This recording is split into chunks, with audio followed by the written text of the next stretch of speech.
I had to travel to another city for work, and since it was going to be a long trip, I asked my friend to come along so I wouldn't get bored. Two people make the time pass faster. After finishing our work, we started our journey late at night. The road was deserted, pitch black with nothing but emptiness all around.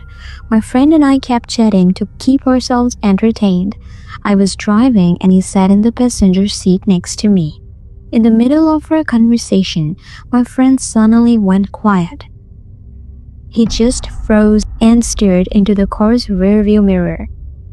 I noticed his change in behavior and asked, "What's wrong? Why did you go silent?" He shook his head and mumbled, "It's nothing." But it wasn't nothing. I could tell something was off. As we continued driving, he kept sneaking glances into the side mirror as if watching something or someone.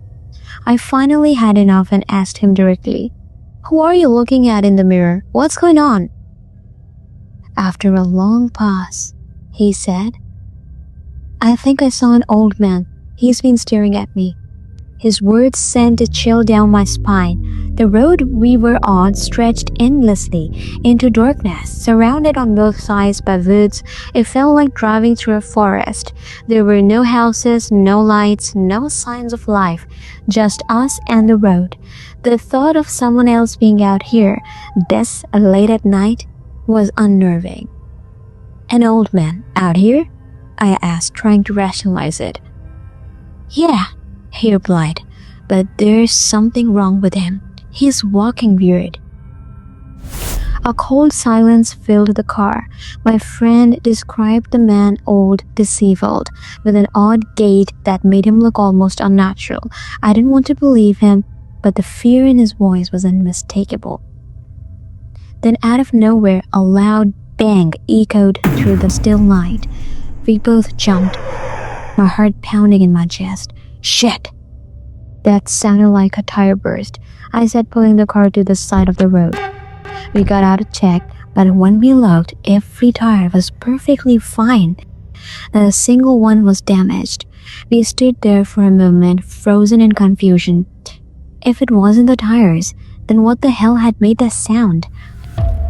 Imagine standing there in the middle of nowhere, surrounded by trees at night and realizing you're completely alone. Or so you think. "Hey, look behind you," my friend suddenly whispered. I turned around slowly and there he was. The creepy old man. He stood just beyond the edge of the headlights, his face hidden in shadows. My heart sank. His presence felt wrong, unnatural, like he didn't belong in this world. Before I could even process what I was seeing, the man started walking. No, running towards us. His movements were jerky, inhuman, like a puppet being dragged forward. "Get in the car!" I yelled, shoving my friend toward the door. We scrambled inside and I turned the key in the ignition, my hands shaking.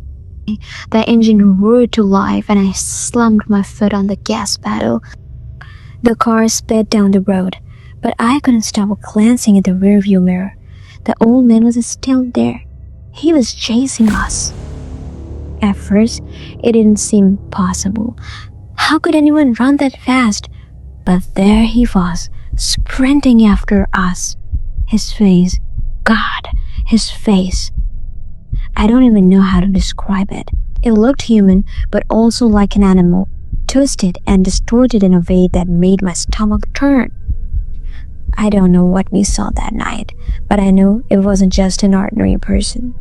We didn't say a word to each other as I floored the gas, trying to put as much distance between us as him as possible.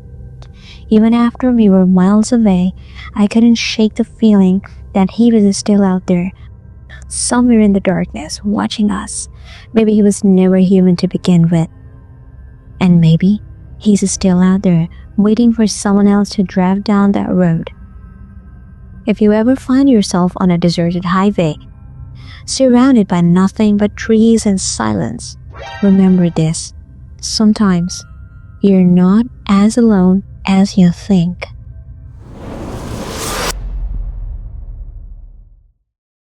My name is Elliot. I live in Birmingham, and this happened to me a few years ago. One evening, I had to attend a work meeting in London, which was about a 2-hour drive from Birmingham. My brother was also part of that meeting.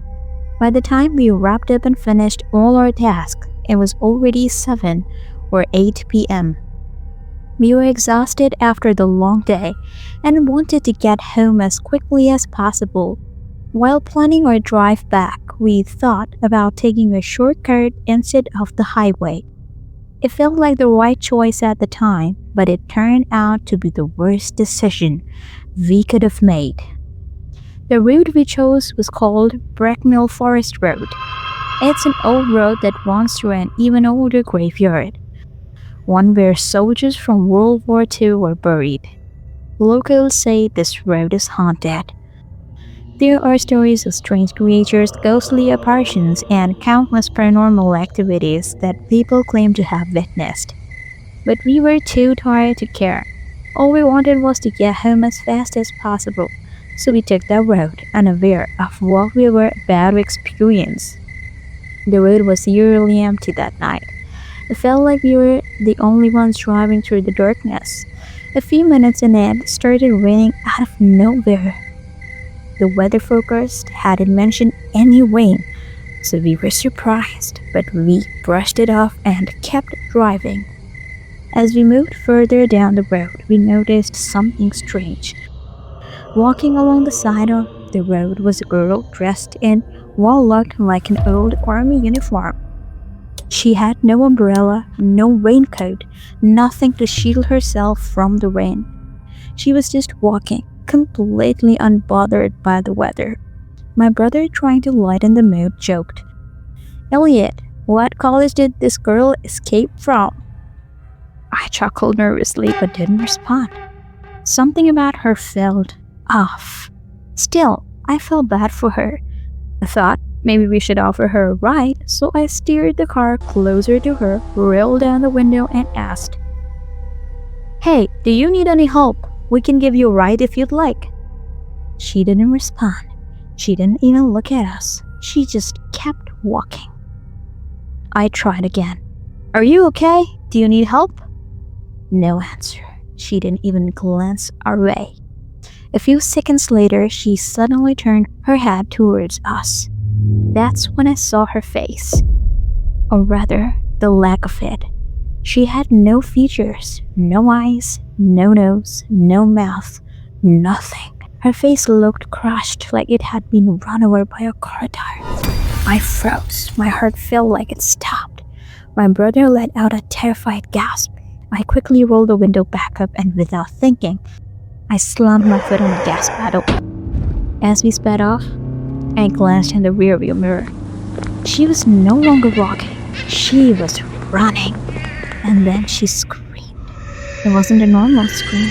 It was loud, piercing, and inhuman. It was so loud that it felt like my ears were ringing, and the sound shook me to my core.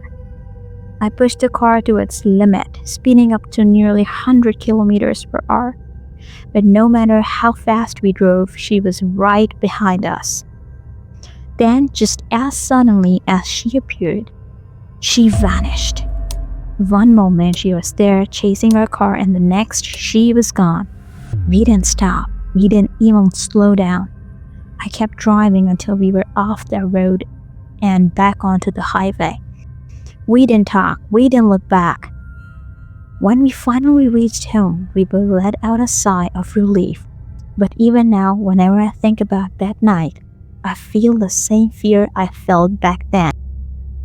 If we hadn't sped up, would we still be alive? That faceless girl, her image is burned into my mind. Even as I write this, I can feel chills running down my spine.